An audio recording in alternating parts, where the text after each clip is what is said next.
चलिए हिंदी में डिस्कशन करना था ना। हिंदी में ये डिस्कशन करना था कि कितने नंबर का पेपर आना है और क्या क्या आना है जो सबसे ज्यादा महत्वपूर्ण है और क्या क्या हम पढ़ लें जिसके कारण क्या हो कम समय में हम ज्यादा से ज्यादा नंबर पा जाएं। सबसे बड़ी चीज तो यही है। ठीक है, देखो सबसे पहली चीज तो ये बिल्कुल दिमाग में रख लो कि हमारे पास पेपर आना है कितने नंबर का, 75 नंबर का। यानी 75 पूर्णांक आपके पास पेपर आने वाला है और 75 पूर्णांक आएगा तो 75 पूर्णांक में पूछा क्या जाएगा, तो 75 पूर्णांक में सबसे पहले आपके पास पूछा जाता है ओबी से। ठीक, ऑब्जेक्टिव टाइप क्वेश्चन कितने अंक के रहेंगे, 30 अंक के रहेंगे। ठीक, डिवीजन पहले पता होना चाहिए कि डिवाइड करके रखें कि कितने कितने नंबर के क्या क्या आने वाला है। कितने नंबर का आएगा, ऑब्जेक्टिव आएगा 30 नंबर। 75 में से ऑब्जेक्टिव जब 30 नंबर में आएगा ना, तो 75 में से जब 30 नंबर का ऑब्जेक्टिव आ गया तो बचा कितना, 45। यानी पता है 50% से मतलब कि लगभग देखो 40%, सॉरी 40% क्या आता है, ऑब्जेक्टिव आता है। कितने परसेंट आ गया, 40% ऑब्जेक्टिव आ गया। अच्छा 40% ऑब्जेक्टिव आ गया तो बाकी बचा क्या, 2 अंक के जो क्वेश्चन है ना, 2 अंक के प्रश्न, 2 अंक के प्रश्न आते हैं 12 तो 12 दूनी कितना हुआ, 2 अंक के 12 दूनी टोटल कितने हो गए, 24 अंक। मतलब 2 अंक के प्रश्न कितने आएंगे, 12। तो 2 अंक के आ रहे, देखो 2 अंक के 12 प्रश्न, 12 दूनी 24 अंक ये हो जाएगा। और 3 अंक के जो प्रश्न होते हैं ना, 3 अंक के प्रश्न, ठीक, तो बेटा जो 3 अंक के प्रश्न होते हैं वो 3 तो आते हैं, तो 3 त्रिकाई कितना हुआ, 9। यानी टोटल 9 अंक का आ गया ये। ठीक है, और जो 4 अंक के आपके में होंगे ना, 4 अंक के प्रश्न, तो वो 4 अंक के जो प्रश्न है वो आपके पास रहेंगे 3 तो ही आते हैं। तो कितना हुआ, 3 चौको 12। अब इनको सबको जोड़ो तो कितना हो जाएगा, इनको सबको 30, 24, 9, 12 को सबको जोड़ दो तो कितना आ जाएगा, 75। पूरे को पूरा कितना नंबर का आ गया, 75। पहले तो पैटर्न पता होना चाहिए कि पैटर्न में कितने नंबर का आता है। आएगा समझ में, जब पैटर्न हमको पता रहेगा चला कि 75 नंबर का आता है जिसमें से 30 ऑब्जेक्टिव आएंगे, 2 अंक के 12 क्वेश्चन आने वाले हैं, तो 12 दूनी 24, 3 अंक के 3 क्वेश्चन आने वाले हैं, और 4 के कितने क्वेश्चन आने वाले हैं, 3 क्वेश्चन आने वाले हैं। तो 4 3 12। तो सबसे पहला टारगेट हमारा क्या है, अगर हम सबसे पहले देखते हैं तो सबसे पहले टारगेट हमारे पास 30 नंबर का ऑब्जेक्टिव तैयार करना है। ठीक, फर्स्ट टारगेट, क्योंकि 75 नंबर में 30 नंबर अगर यही आ रहा है, ठीक है, स्वाभाविक सी बात है, तो इसका मतलब है कि अब तो हमारे पास कम ही बचे हैं लगभग। ठीक है, तो 75 में से जब हमारे पास 30 नंबर का ऑब्जेक्टिव, तो सबसे ज्यादा फोकस करना है, तैयार करना है किसको, सिर्फ और सिर्फ ऑब्जेक्टिव तैयार करना है। पहला काम है कि हम सबसे ज्यादा ऑब्जेक्टिव तैयार करके रख लें। ठीक है, उसके बाद छोटे छोटे क्वेश्चन हम तैयार कर लें। तो नॉर्मल आप सोचिए कि हम छोटे क्वेश्चन तैयार कर पा रहे हैं, कर ले रहे हैं। ठीक है, तो हमारे पास क्या हो जाएगा, 30 नंबर का ये बनेगा, 24 नंबर ये, 54 नंबर ये हो जाएगा। और पता है ये फ्री का नंबर है, 3 नंबर और 4 नंबर, पता है फ्री का नंबर मिलता है। ठीक ना, अच्छा फ्री कैसे है ये भी देख लो। ठीक, फ्री तो कह दिए पर फ्री कैसे बनता है ये देखना है, सबसे ज्यादा जरूरी है। देखिए हम 4 अंक के लिए आप ऐसे इंडिकेट कर लीजिए, ठीक है, सबसे बेस्ट तरीका। ठीक है, और ये आपको पता होना चाहिए कि हमको करना क्या है। ठीक है, तो 4 अंक के कितने क्वेश्चन आएंगे, 3। तो 4 अंक के जब 3 क्वेश्चन आ रहे हैं 12 नंबर का, तो वो 4 नंबर में आना क्या क्या आया है, 100% है कि एक आएगा आवेदन पत्र। एक क्या आना है, आवेदन पत्र। आवेदन पत्र आप कंप्लीट कर लीजिए, आपके पास जो भी सुविधाएं हैं। ठीक है, तो फिर मैं क्वेश्चन आपको बता दूंगा। ठीक है, या फिर आपके पास फिलहाल अगर अध्ययन है, बोध है, दिग्दर्शिका है, XYZ जो भी है, ठीक है, उसे आप देख सकते हो और टिक करके पढ़ सकते हो। ठीक है, आवेदन पत्र तो वैसे नॉर्मली आप नहीं भी पढ़ते हो, लेकिन ऐसा नहीं है कि नहीं पढ़ना है, पढ़ना है। लिखने का तरीका क्या होना चाहिए, कैसे लिखा जाता है, उसका सब नंबर, पूरे शब्द कैसे होने चाहिए, सारी चीजें जब हम लिखेंगे तो ऑटोमेटिक कंप्लीट हो जाएगा, कोई दिक्कत ही नहीं होता है। ये आवेदन पत्र एक 4 नंबर का आना है। दूसरी चीज अगर हम बात करते हैं तो अपठित गद्यांश आता है, अपठित गद्यांश। ठीक, तो अपठित गद्यांश की अगर हम बात करते हैं तो अपठित गद्यांश तुम्हारे पास कितने नंबर का आ गया, अपठित गद्यांश तुम्हारे पास 4 नंबर का आता है। मतलब जिसको हम पैसेज कहते हैं, उसी में पढ़ना है और उसी में लिखना है, ढूंढ के, समझ गए, उसी से पढ़ के उसी में लिखना है। ठीक, एक आता है तुम्हारे पास क्या, निबंध। कितने क्या आता है, निबंध, किसके सहित, रूप रेखा सहित लिखना है, किसके सहित, रूपरेखा। अच्छा ये रूपरेखा क्या होता है ये भी पता होना चाहिए। तो रूपरेखा की अगर हम बात करते हैं तो देखिए नॉर्मली अब ये 3 नंबर मतलब 4 नंबर के क्वेश्चन हमारे पता चले ना कि क्या क्या निकल के आना है, तो ये हमारे पास हो गया 4 नंबर के क्वेश्चन। अब मैं 4 नंबर के क्वेश्चन को इधर साइड में रखता हूं और बताता हूं कि 3 मतलब कि आपके पास रूपरेखा क्या है। जैसे मान लो सपोज दैट रूपरेखा की बात मैं कर रहा हूं, रूपरेखा कैसे लिखा जाता है। तो रूपरेखा लिखने के लिए अगर हम आपको बताएं, अच्छा एक चीज और मैं बता देता हूं, मैं यहाँ पे इंडिकेट कर देता हूं इधर, 2 अंक के जब आप प्रश्न के आंसर लिखेंगे, ठीक ना, 2 अंक के जब प्रश्न के आंसर लिखेंगे तो ये पता होना चाहिए कि आपको 25 से 30 शब्द में मिनिमम लिखना है। मतलब कम से कम 30 शब्दों में लिखना है, अधिकतम 2-4 शब्द एक्स्ट्रा हो जाए तो चल जाता है। 30 शब्दों में लिखना है, ठीक है। मतलब जब आप डिफाइन करें तो कितने शब्द में आना चाहिए, 30 शब्द में आना चाहिए, इससे कम नहीं होना चाहिए, ठीक है। 3 अंक के क्वेश्चन कम से कम आपको 75 से 80 शब्दों में लिखना है, ठीक ना। मतलब इसके आंसर कितना लिखना, 75 से 80 शब्द में लिखना है। लेकिन कुछ ऐसे क्वेश्चन आते हैं कि वो 75-80 शब्द नहीं पहुंचाते हैं, फिर भी आंसर कंप्लीट हो जाता है, ठीक ना। ये भी पता होना चाहिए आपको।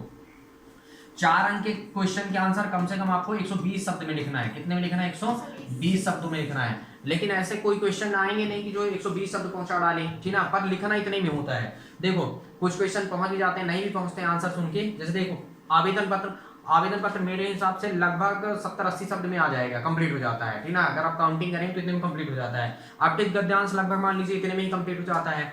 अगर हम बात करते हैं निबंध के बारे में, तो निबंध जो है ये भी लगभग इसको लिखना पड़ेगा, ये पूरा 120 शब्द में होना चाहिए। अच्छा, इसका लिखने का जो रूपरेखा है, मतलब रूपरेखा सहित, जिसमें आपके पास रूपरेखा में आता है, सबसे पहले आता है प्रस्तावना, ठीक ना, प्रस्तावना। फिर आप बताते हैं कि जैसे मान लीजिए पर्यावरण के बारे में मैं लिख रहा हूँ, ये पर्यावरण प्रदूषण के बारे में अपन को लिखना है, ठीक है।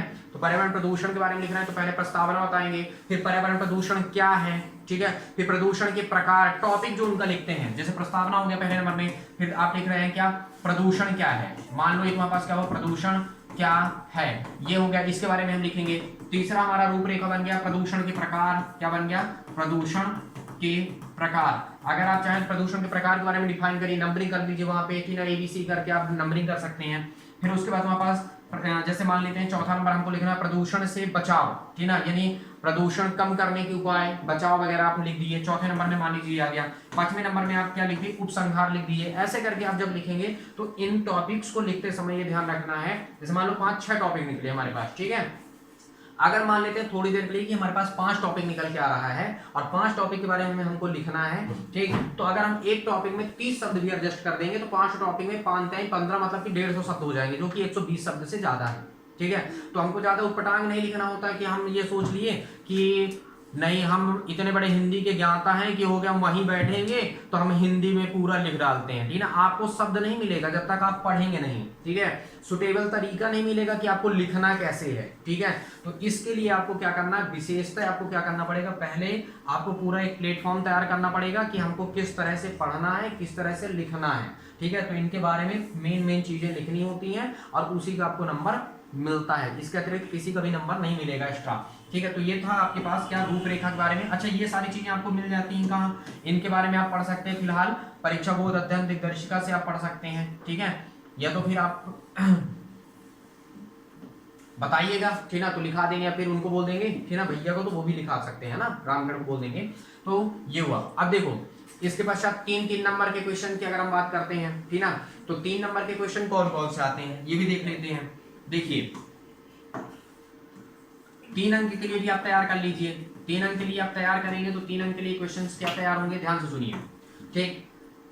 पहले नंबर में तो तुम्हारे पास 3 नंबर में आना है। अगर हम बात करते हैं तो संदर्भ प्रसंग व्याख्या, हिंदी अगर हम बात करते हैं क्षितिज भाग 1 है ना आपका, तो क्षितिज भाग 1 से अगर हम बात कर रहे हैं तो क्षितिज भाग 1 में आपके पास क्या है, एक निकल के आता है सामने। अगर हम बात कर रहे हैं पद्य खंड और एक बनता है उसका गद्य खंड, है ना। 5-6 चैप्टर मेरे हिसाब से लगभग वही है, 5 से 6 चैप्टर होंगे किसमें, गद्य खंड में होंगे, 5 से 6 चैप्टर किसमें होंगे, पद्य खंड में होंगे। एक जो गद्य खंड है, गद्य जिसमें कहानी, नाटक, एकांकी वगैरह, और एक जो पद्य खंड है जिसमें कविता रहती है, इसका आता है संदर्भ प्रसंग व्याख्या 3 नंबर में, ठीक है। इसका भी आता है एक तो क्या, संदर्भ प्रसंग और व्याख्या, ठीक है। ये 3 नंबर में आते हैं। एक 3 नंबर में आता है तुम्हारे पास निकल के आता है जिसे हम कहते हैं अनुच्छेद लेखन, ठीक ना, या तो विज्ञापन लेखन आता है लिखा करने के लिए, लिखवाता है कि विज्ञापन लेखन विशेषताएं क्या है, विज्ञापन लेखन क्या है, ठीक ना, इसे किस तरह लिखा जाता है, या फिर विज्ञापन लेखन की विशेषताएं बताइए, ऐसा करके कुछ पूछता है, ठीक ना। तो यानी किसके बारे में पूछता है, विज्ञापन लेखन, विज्ञापन लेखन। अच्छा, जब मैं क्वेश्चन अभी लिखाऊंगा ना, मान लो 3 नंबर के क्वेश्चन जब मैं बताऊंगा ना, तो उसमें यही सब मैं बताऊंगा, ठीक ना। अभी फिलहाल थोड़ी सी जानकारी होनी चाहिए, ठीक। हम बात करने किसके बारे में, विज्ञापन लेखन के बारे में बात कर रहे हैं, ठीक। विज्ञापन लेखन हो गया। अनुच्छेद, अच्छा अनुच्छेद लेखन का मतलब ये होता है, अनुच्छेद लेखन, अगर हम अनुच्छेद लेखन की बात करते हैं, अनुच्छेद जानते हो क्या होता है, एक छोटा सा टॉपिक दिया जाएगा उसके बारे में लिखना पड़ेगा। जैसे देखो फॉर एग्जांपल, भगवान के घर देर है अंधेर नहीं, ठीक है। हिंदू, जैसे एक और आता है राष्ट्रीय एकता, ठीक ना, इसके बारे में लिखना है कि आप इस चीज के बारे में क्या जानते हैं। जैसे मान लीजिए आ गया स्वच्छ भारत मिशन, तो स्वच्छ भारत मिशन के बारे में आपको लिखना है, कब स्टार्ट हुआ, कैसे स्टार्ट हुआ, किसने किया, किसको श्रेय जाता है ना, ये सारी चीजें आपको क्या करना होगा, लिखना होता है। तो ये सारे आंसर्स आपको खुद लिखने होंगे। अच्छा, 2-2 नंबर के क्वेश्चंस में क्या क्या आता है और क्या क्या पूछा जाता है, ठीक ना, ये समस्त चीजें मैं आपको, ठीक है, 2 नंबर के जो क्वेश्चन है तो 2 नंबर के क्वेश्चन में आपको अलग से लिखा दूंगा, ठीक है, कि 2-2 नंबर के क्वेश्चन में आपके पास क्या क्या पूछा जाएगा और क्या क्या आने की संपूर्ण संभावनाएं हैं, ठीक ना। और इससे बाहर का पेपर कभी नहीं आता है, आप यकीन मानिए, ठीक है।